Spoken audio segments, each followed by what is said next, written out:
Hello there, and welcome to Nothing Ventured, Nothing Gained. I'm your Rules Arbiter Steve, here to bring you a new video in our class dive series, where this time we talk about the Druid. Recently released from the Pathfinder 2nd Edition Player Core, the Druid is a protector of nature, a master of shapeshifting, and a force of the planet given power. So stay tuned as we take a deep dive into what the Druid is, what abilities they get, and how you can build them differently, and to see if the Druid is the right class for you.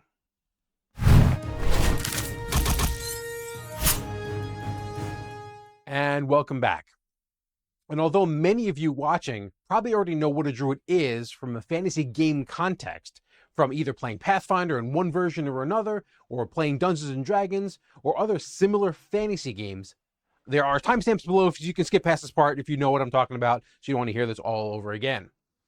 For those of you who don't know or are coming from another game system that doesn't have Druids, a Druid is generally a powerhouse spellcaster similar to clerics and wizards, but as clerics garner their strength from a deity for whom they share some like-minded tenets and beliefs, and a wizard uses their power of their mind to harness the power of the universe. Druids use their connection to the natural world to protect it. And although all Druids don't always hold the same tenets on how to protect the natural world, they all share similarities in that the natural world should be cherished and protected. Some systems show that the Druids have a natural ability to change shape into various animals and other creatures and beasts, while others show them to have animal companions which they travel with. They mostly share similarities with the ability to use and shape magic is from more of a nature base than most other spellcasters. Now, in Pathfinder Core, Druids get a variety of abilities. A lot of them are tied to spellcasting. Similar to how we talked about clerics in a previous video, but Druids cast from a primal spell list. For those of you coming from D&D or other fantasy systems, traditionally, you generally have two different types of magic, arcane and divine. Pathfinder separates this out a little more, and they have arcane, divine, occult, and primal. And primal is going to be the one we're going to be talking about today. That's the one that the Druids use. That's the spell list they cast from.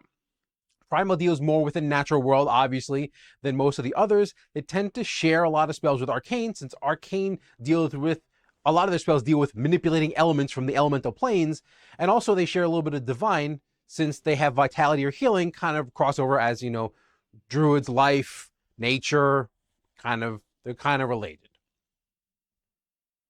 Now, before we talk about the other abilities that Druids get, we're going to talk about the selection you have to make when you first pick your Druid, and that's going to be your order selection. Similar to most other classes, you have to make a selection at first level. The Druids must make a choice at first level, which will give them a training in a skill, a focus spell called order spells, a druid feat, and an additional anathema, depending on which order you choose. But similar to bards, this choice doesn't lock you out of the other orders, as there is a druid feat that lets you join other orders and lets you qualify for other feats if you want to expand your ability to protect other things in nature and join those orders. Now back to the other abilities that Druids get. First things first, we're going to cover the anathema that all Druids must abide by. As we mentioned in previous videos, anathemas are things that you shouldn't be doing as a player, and even your NPCs who are Druids shouldn't be doing. And those come in three things, and then there's a fourth that we talked about from the order. And one is despoil natural places. That's pretty self-explanatory. The second one, consume more natural resources than it would be required to live comfortably. And third is teach wild song to non-Druids. Now, for those of you who are old standing Druid players from other systems, wild song is the new Druidic language. So I already know that some of you eagle-eyed viewers who played Druids before in the past in other editions and other systems are going to notice something missing that is pretty common amongst being a Druid. And especially even in the original Pathfinder 2nd Edition.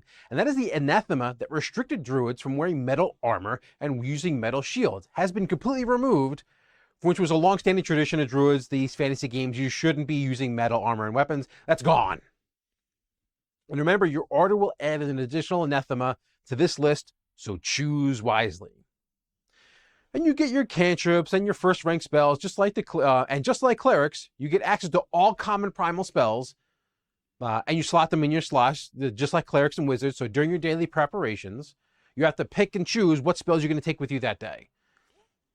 Druids get 2 more abilities, and one is pretty simple, and that's they're granted the Shield Block feat, which is the ability to use the Shield Block reaction if your shield is raised.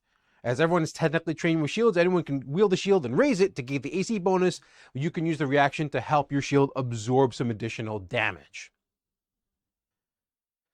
And now the last ability that they get is called Voice of Nature, which was changed from the original Pathfinder 2nd Edition, and is kind of a little funny story from our old Druid from our first campaign that we did. The old version of the ability basically allowed you to use a diplomacy skill to get rudimentary communication with animals. Something you couldn't normally do. You couldn't normally communicate with animals in this way. But now it grants you choice of one of 2 feats. One is animal empathy, which does the exact same thing as it did in 1st edition, which allows you to use that. But now you get plant empathy, which allows you to use diplomacy skills to communicate with plants or fungus in the same way that animal empathy does with animals. So for a long time standing joke that was that our druid Keiko couldn't actually communicate with plants, even though she's one of the most powerful druids in the land that our characters knew. But yeah, she couldn't talk to plants, which is an ongoing running gag. So that's about it for what you get at first level. You also get Wild Song, which is that druid language I talked about. And now we're going to go with some feat changes, which aren't that many of them, and some of the new feats that are in the updated Druid. So now some of the changes we actually already talked about. One of those is metal armor and shield anathema is gone, and it has been replaced with that whole idea of you shouldn't be consuming more natural resources than you should to survive, along with changing the druidic language to Wild Song. That was just the word change, and the addition of that plant empathy feat, and you get to pick either one. But in addition, if you take the Leashy Familiar by joining the Leaf Order, the Leashy Familiar gains a plant or fungus ability by default now. You used to have to select it when you picked your familiar. So you get a little bit of extra powerful familiar because you get a free ability. And there's also a feat called Verdant Weapon. This is basically a quality of life change. The idea is that you can create a seed that turns into a weapon, and you can put runes on that weapon. But if for some reason you change that leaf, or you made a new seed that made a new weapon, some of those runes, if they didn't match up with the new weapon, basically winked out of existence, which is a bummer. But now they just move over. If they don't work, they don't work, but at least you don't lose the runes. And there's only 2 updates to the original edition. Is the level 12 refocus feat, which everyone generally had this change. Instead of the old version let you refocus and get 2 points back for your focus spells, now you get refocus and you get all your points back. Everyone who has focus points and had the upgrade feat got this change. And then the last change was one of the order spells granted by a feat, Primal Summons, which is a pretty high level feat. Effectively granted your things that you summoned special abilities based on an element you picked. The original only had 4 elements: fire, water, air, earth. Now with the release of Rage of Elements, there's 2 more elements, so they just added wood and metal. And for those of you who already know or played a Druid for a long time, and you think, oh, I already know how to play Druid, there's a load of new feat options that were added, and it would take way too long and be way too boring for you to watch me go through every single one. So I'll only go over my 2 favorite of these new feats, and then you'll either have to look in your own player core, or maybe look at Archive of Nethys to see what else was added. So I'm going to pick a lower level feat, and I'll pick something high level to give you something to look forward to as your Druid gains in power. For those of you who like to have a pet tag along or an animal companion tag along with you, you're going to really want to look at the Instinctive Support feat, which obviously requires you to have an animal companion, because this affects your animal companion. And when you cast a non-cancer spell that only targets your companion acts as if you commanded it, so it gains 2 actions. Normally, you'd have to spend an action on your turn to give it 2 actions. And it uses one of those actions, it must use one of those actions to support you. So supporting is something that animal companions can do, depending on each different one can give you a different support move, and it basically assists you in some way. And I'm always for a big thumbs up for action economy, since you're running a druid and you have an animal companion, so that requires you to spend actions to activate the animal companion. But you also cast spells, which generally takes 2 actions out of your turn anyway. So anything that helps you free up some actions is always a big thumbs up in my book. The higher level feat is called Garland Spell, which is a 12th level feat. And if you're a member, and you have to be a member of the plant order, but remember that order thing, you can swap orders later on. So it's a little bit past halfway your character's career as a druid, and it's quite powerful, and you are quite powerful at this point. So every time you cast a spell with a plant or fungus trait, you can select a 10-foot burst anywhere in your spell's range, and that area grows vines and thorns and becomes not only difficult terrain for everyone, it becomes hazardous terrain, which means that it damages anyone who enters or ends their turn there. And you and your familiar are completely immune to this effect. So it's a nice free damage that happens with your spell, as well as it limits the battlefield. And there are several new feats that require you to cast a certain spell with a certain trait, like Garland Spell. It gives you your own metamagic spells that similar to wizards get, but it's specific to druids.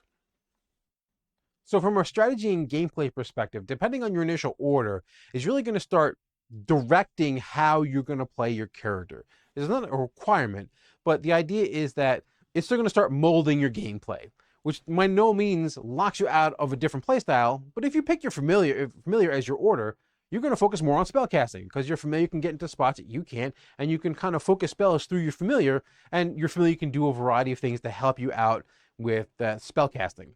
But if you pick Untamed, which is formerly called the Wild Order, you're going to be able to transform yourself into a variety of different types of monsters. Something as small as like a cat or a squirrel, or something as large as a kaiju or a phoenix monster. Generally, when you're polymorphed, wow, words. Generally, when you're polymorphed into another creature, you can't cast spells. So it's not that you're never going to be casting spells, but if you're focusing on transforming into giant monsters all the time, your spellcasting is going to be kind of like a secondary nature to you, and you might want to focus some more on your physical characteristics so as you transform into big monsters. Some of you are coming from 5th edition. There's going to be a little aside for those coming from 5th edition. Polymorph works differently in Pathfinder than it works in 5th edition. You keep all of your mental and physical stats, but you generally, if you're turning something into for fighting purposes, you generally get a battle form, and the spell will list all the stuff you get, and generally it will list attacks that you can make. If it's not listed there, you can't make the attack. So if you get claw attacks, you can make claw attacks. If you get bite attacks, you get bite attacks.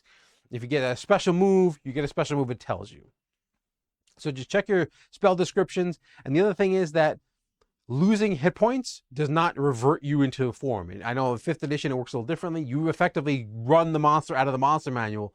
Pathfinder doesn't work like that. You basically just turn into a battle form and you get a bunch of bonuses, and it just lists what you get. Now, what makes druids engaging? So to be honest, you're in a similar boat that clerics are in, where wisdom runs your spells. All your spells run off wisdom, and you don't get too many benefits from getting a high intelligence. So skill-wise, you're kind of in the same boat. But you do have 4 different orders to choose from the player core, as well as if you want to dive into Secrets of Magic, there is even more there. So your build diversity with that Order Explorer feat is going to be way more than clerics are, as well as your magic. You have a lot of damaging elemental magic, limited access to healing. You're going to be a versatile part of any party, as long as they can put up your constant desire to hug a tree every now and then. Your ability, as we talked about, to dip into other different orders, let you take familiars or more focus on your own spells, or having animal companion to be constant nuisance to your enemies, or every once in a while turning into a giant kaiju monster just to wreak havoc on everybody. By the way, never underestimate the ability to transform into a phoenix and just set everything on fire, because that's always fun. And I'm going to give you a little hint. If you take these 2 feats, you can transform into a phoenix as a focus spell. So don't think that being druid isn't fun, because you can bring kind of the answer to a little bit of everything with you. A little bit of elemental magic, a little bit of weird druid nonsense, a bunch of different healing and ability spells and feats. So a druid is a nice person to have round out a party. Druids are more well-rounded than clerics or wizards, but that comes at a slight cost, that sometimes you have a little bit too many options that might lead to analysis paralysis, and spreading yourself too thin with too many orders and not enough feats to help those orders could start to cause you a little bit issues. But beyond that, druids are awesome to have in any party. Their versatility is nothing to snub your nose at. But that's just this person's opinion. Sound up down in the comments below. And if you like to play your druid, or you've already run a druid in your player core game, if you've updated. But thanks for watching, and stay tuned for more character dives just like this one. But until then, this is Steve from Nothing Ventured, Nothing Gained. May your die rolls be crits, and may you always roll max damage. See you later. Oh, and by the way, the reason that this didn't come out in the first is I don't like that April 1st shenanigan crap. I hate it every time. You go, oh, you look at something cool in the first? Oh, tricked again. And I wish that thing would actually be real. So none of that horse shit. And it has nothing to do with me, the fact that I was writing the script at 2 in the morning. It's nothing to do with it.